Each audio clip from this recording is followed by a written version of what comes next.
What's going on, guys? Quality XA here today, and today I'm bringing you guys a brand new video on Destiny 2. Now today we're actually going to be talking about a load of news for this week for Destiny 2, specifically the Warmind DLC and some of the features in that. So let's get right into this, starting off with the Cooperative Activities. So first up we have a new strike known as Will of the Thousands. Rasputin's neural network is under attack. Take the Valkyrie and use it to defeat the monstrous foe. Does sound like a pretty awesome strike, and it does look pretty nice as well.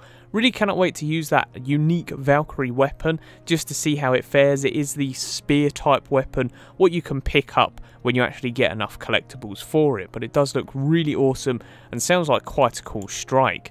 We also have strange terrain. Descend deep into the tunnels under Hellas Basin and take the fight to the Herald of Zol. Stop this Hive Prince before he can funnel more power to the Worm God. Pretty awesome and sounds pretty darn decent. We do also know that there is a unique PlayStation strike coming about where a Scion actually can take control and use the Vex technology. It does sound pretty decent, but again is only PlayStation exclusive, so for people like me that does actually suck. Moving on, we do also know that the Warsat public event is actually returning and is actually going to be more harder and powerful than it previously was in Destiny 1. It was actually a pretty fun public event to play, and cannot wait to see how that actually works out in Destiny 2. Moving on though, we're actually going to be talking about some of the new collectibles in Destiny 2. So this screenshot here actually shows one of the new collectibles in Destiny 2, what you guys can actually collect. Now, very strangely, these actually have to be collected or shot, I do believe. There is some screenshots going around of Guardians shooting these, but you actually have to collect all 45. So you guys can see on Mars, it says data recovered, 0 out of 45. Now, when you actually collect these, I do believe it's going to lead on to a quest, or possibly a quest for an exotic weapon, similar to how they did in Rise of Iron, as well as the Taken King, but I really cannot wait to see where this leads us. I do enjoy the collecting stuff in Destiny, and obviously in Destiny 1 we had all of the dead ghosts and a load of lore behind the scenes, and I just hope that they add this back in this DLC, or at least some type of big quest what everyone can actually follow and collect these hidden datas. Speaking of Mars though, we do actually have this screenshot of Mars itself, and this is pretty much the biggest image what I've actually found, but you guys can see it does look bigger than Mercury, and also it does actually have an Anna Bray NPC icon where you can actually go and visit her and purchase some of the brand new weapons, but it does seem like a pretty decent size for the small DLC that it is.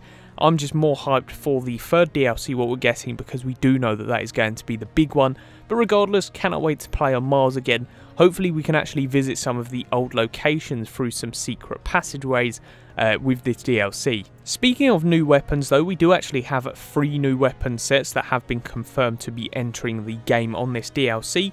So on screen I actually have this new sniper known as the Frigid Jackal, and you can actually see this is a brand new weapon set where they're actually camouflage weapons. So this is almost like a snow digital camo. It does look pretty awesome. Moving on to the next weapon, we have the Braytech Winter Wolf, and now again this is known as the Braytech set. It does look pretty awesome. This is the standard shader for the weapon, and it does look pretty unique as well. I really love the look of this auto rifle. It looks more like a scout rifle, which is why I believe it's so unique, and I really cannot wait to see all of the perks and the different stuff on this weapon particularly. Moving on though, we have the Icolos set, which obviously is the Warmind Rasputin set, which is very futuristic and actually comes with certain perks for the certain weapons. So talking about them perks, we have them here. So we've got box breathing. So this is a trait. Aiming this weapon without firing for a brief moment grants bonus range and precision damage while it remains zoomed.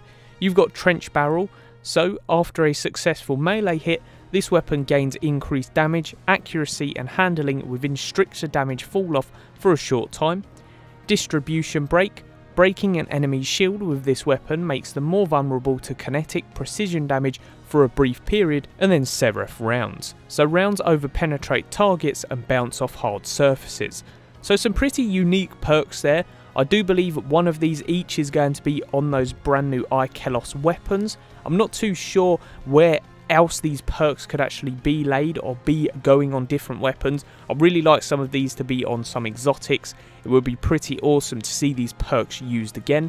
But this does open the topic for different perks being implemented in the game for possibly brand new raid weapons or raid lair weapons, and that also includes trials as well as different weapons what you can obtain from the endgame activities. It's very interesting, but I definitely would like to see some more perks on the weapons that we do have in game. Moving on though, we do have these images of brand new ships which are actually coming into the game. Now this ship specifically is actually the ship what Amanda Holiday actually uses in the first prologue in the game. It looks pretty awesome. I really do enjoy the look of this ship, and I'm definitely going to be trying to obtain this.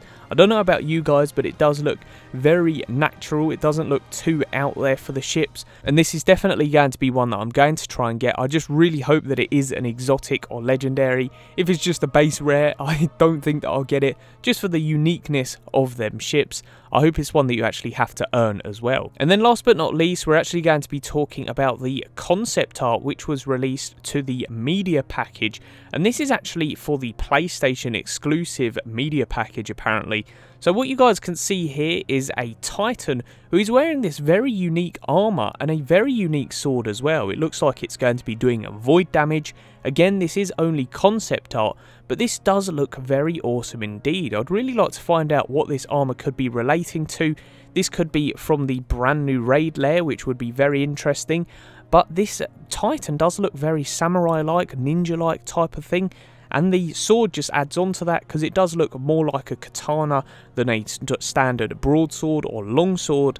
And just the way that the void is going up the weapon looks pretty awesome, and would love to see if this actually makes it into the final game. But yes guys, that's pretty much the video. If you could leave a like, that would be much appreciated. Subscribe if you guys are new around here for the latest and greatest content. But as always, peace out, and I hope you enjoyed.